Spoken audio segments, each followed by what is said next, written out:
This morning's second text marks an important transition in the Hebrew Scriptures, commonly referred to as the Old Testament.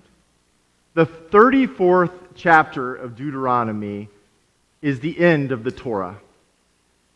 Torah is the Hebrew word for teaching, instruction, or law, and refers to the 5 writings that combine to form the first 5 books of the Bible. Traditionally, these texts were and are contained in a single scroll. These books are also commonly referred to as the Pentateuch, or the 5 books of Moses. They tell of the origin narratives of the Hebrew people, their evolving understanding of the divine, the laws, instructions, and covenant which shaped them as a community, their hopes and dreams, their successes and failures. In these 5 books, we hear the names and learn the stories of many of those who have gone before us who are considered to be heroes of the faith. Names like Noah, Abraham, Sarah, Hagar, Ishmael, Isaac, Rebekah, Rachel, Jacob, Joseph, Miriam, and of course, Moses. Here in our text, the people are standing on the brink of a promise yet to be realized, on the precipice of the land of the covenant promised to their ancestors. And it is in this text and at this moment of their history where we hear the story of the death of their leader, prophet, and deliverer Moses, and the transfer of leadership to Joshua, his successor. This is a defining moment. For this is how it ends. Or perhaps it is how it all begins. So let us together listen for the voice of the divine as we read Deuteronomy 34, verses 1 through 12, which can be found on pages 191 and 192 in your pew Bibles.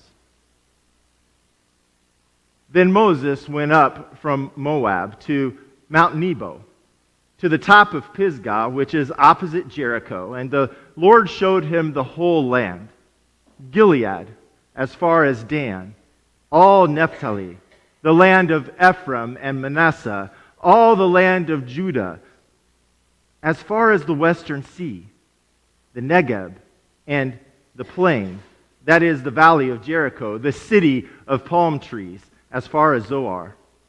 The Lord said to him, "This is the land which I swore to Abraham, to Isaac, and to Jacob, saying, I will give it to your descendants. I have let you see it with your eyes, but you shall not cross over there." Then Moses, the servant of the Lord, died there in the land of Moab at the Lord's command. He was buried in a valley in the land of Moab, opposite Beth Peor, but no one knows the place of his burial to this day. Moses was 120 years old when he died. His sight was unimpaired, and his vigor had not abated. The Israelites wept for Moses in the plains of Moab for 30 days. Then the period of mourning for Moses was ended. Joshua, son of Nun, was full of the spirit of wisdom because Moses had laid his hands upon him. And the Israelites obeyed him, doing as the Lord had commanded Moses.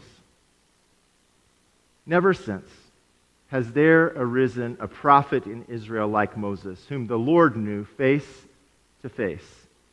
He was unequaled for all of the signs and wonders that the Lord sent him to perform in the land of Egypt against Pharaoh and all of his servants and his entire land, and for all the mighty deeds and all the terrifying displays of power that Moses performed in the sight of all Israel. Holy wisdom, holy word, thanks be to God. It is probably no surprise to you, but one of my favorite things about Sunday morning at Northminster is the children's time. It is so much fun to welcome the children forward to the chancel steps and to remind them that this is their church, their community of faith. And it is a joy to watch them enthusiastically, just like this morning, throw their coins into the Make a Joyful Noise bucket And I absolutely love seeing their eyes light up and hearing their thoughts when they are asked for their opinions. However, I must confess that sometimes children's time is a little like jumping off a cliff without being able to see the bottom, or even if there maybe is water below you. You see, you never know how it's going to land. Or if you're just going to come crashing down into a heap when it's all over. It's kind of thrilling, really. And it's a little like the pastor who once brought a stuffed animal squirrel with them for an illustration for children's time. They said to the children, "Okay, I brought something with me in this little bag that I think you're really going to like, but I want you to guess what it is. Can you do that?" And the children enthusiastically nodded their heads in agreement. "Great! What I have in this bag is a stuffed animal that is brown and furry. Any guesses?" Silence. "It's small and cute." Nothing. "It chatters in the trees and has a big fluffy tail." Still no answers. Now in desperation, the pastor says a little louder, "Come on now. It collects nuts and scampers around the yard and goes up and down the trees. What is it?" And finally, much to their relief, a little child sheepishly raised their hand, and the pastor invited them to speak, and they said, "Pastor, it sure sounds like a squirrel, but I know that the answer has to be God, Jesus, or Moses."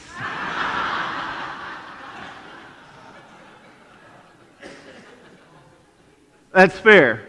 That's fair. Sometimes the answers are all too predictable, and today is one of those days. Because today we're going to talk about Moses. As was said earlier, this short passage at the end of the book that we call Deuteronomy, which tradition says contains the words of Moses, is a very important passage in the entirety of what we call the First Testament or Hebrew Scriptures. It's an inflection point in the narrative of the Jewish people, for in it, as we heard, Moses dies. That's how the text ends. That's how the Torah comes to a close. Moses dies. Now, what could possibly happen next? Could you imagine the questions lingering in the minds of the people? Moses was their connection with the one whose very name remained unspoken. The text leaves them hanging. There really was no one like Moses. There have been tomes written, songs composed, poetry penned, movies, grand movies produced, paintings painted, and sculptures sculpted depicting this man and telling tales about him. Now, we know much of his story, or at least the portions that we can remember from our youth in Sunday school. You remember the flannel graphs and the cute little cartoon characters. So much of his story is fantastic. It's the stuff of mythological heroes, really. Moses, saved as an infant from the hands of a murderous Pharaoh by his mother.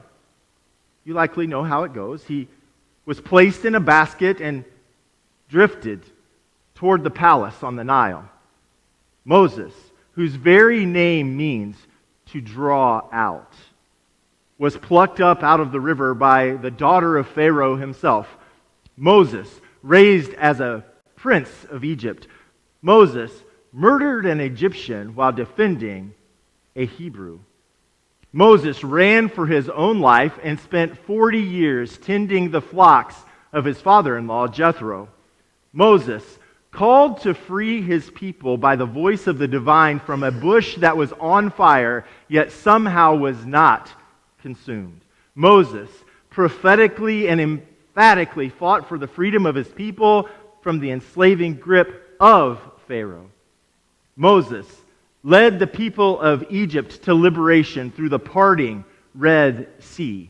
Moses ascended to the mountain to see the face of God. Moses brought the 10 words or 10 commandments to the people of God. Moses comforted, guided, spoke, rebuked, corrected. Moses performed miraculous signs. Moses spent 40 years in the desert with his people.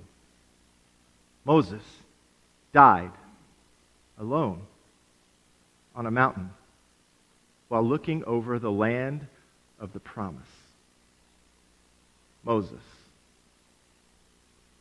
The testimony says, "Never since has there arisen a prophet in Israel like Moses, whom the Lord knew face to face. He was unequaled for all the signs and wonders that the Lord sent him to perform in the land of Egypt against Pharaoh and all of his servants and his entire land, for all of the mighty deeds and all of the terrifying displays of power that Moses performed in the sight of all Israel." Moses.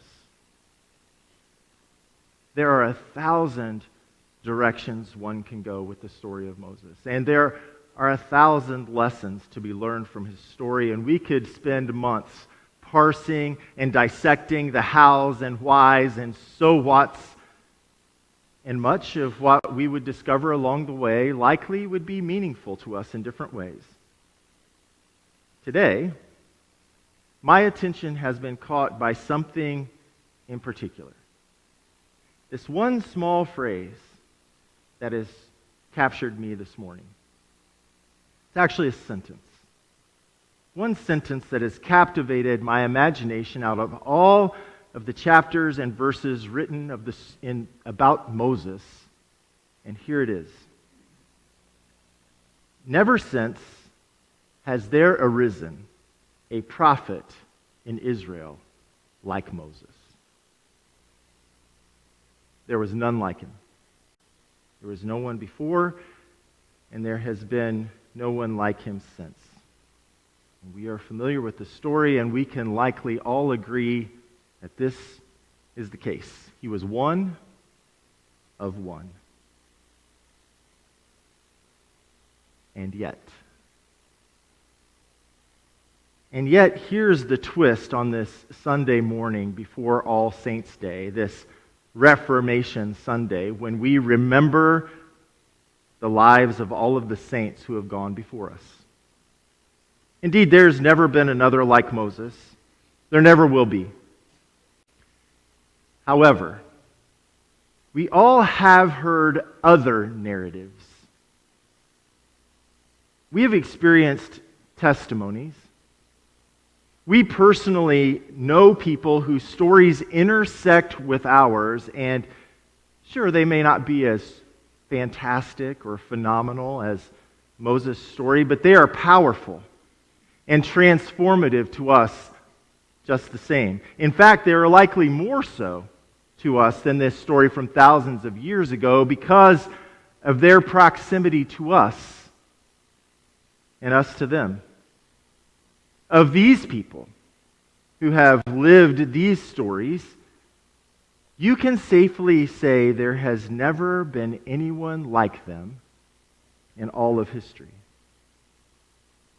Sure, their stories don't get publicly recognized.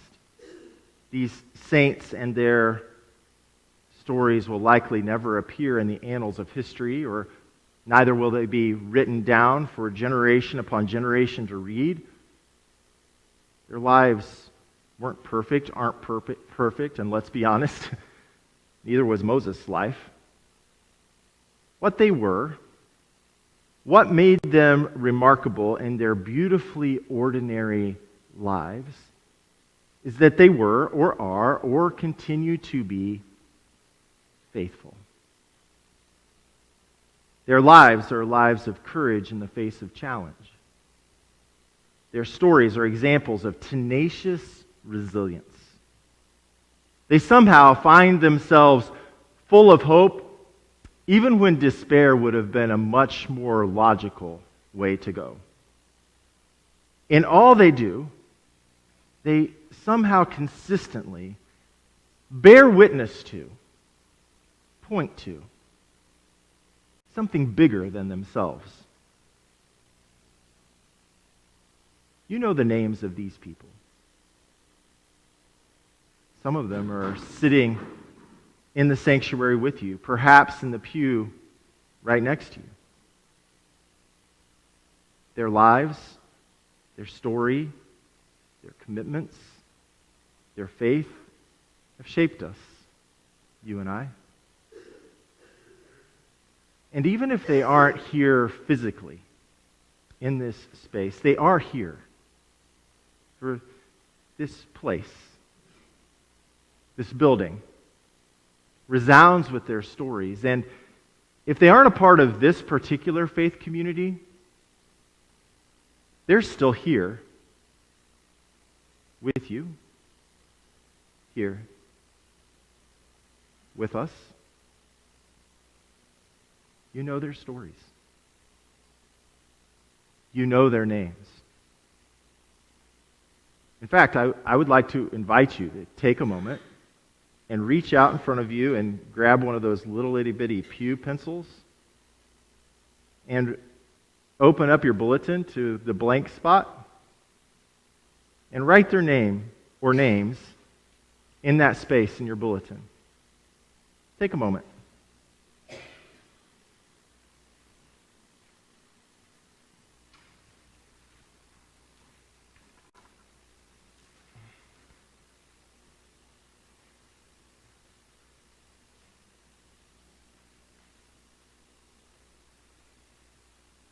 And if they are still living, use this note as a reminder to write them a note sometime this week, because I'm going to guess that they don't fully know the influence that they've had on your life. And even if they do, it'd be great to hear it again. And if they're no longer with us, use this as an opportunity to write a short, simple prayer of thanksgiving for their life, for the ways that they continue to shape and mold you. There never has been anyone like them. There never will be another. And yet the story continues to be told. Because, friends, your story, too, has become one that others look to for guidance, direction, and inspiration. They're not Moses, and neither are you, but that's not who you're called to be. The divine, this same one that spoke through the burning bush, the one who appeared as a pillar of cloud by day and a pillar of fire by night to guide the people, the same God who is the God of Abraham and Sarah, Jacob and Rachel, Joseph and Mary and Moses, is with you now. And your story shapes the lives and faith of countless others. Friends, saints, I know this to be true because I have seen it in you and through you. There will never be another one like you. And for that, for you, on this Sunday before All Saints' Day, I give thanks. And to God be the glory. Amen.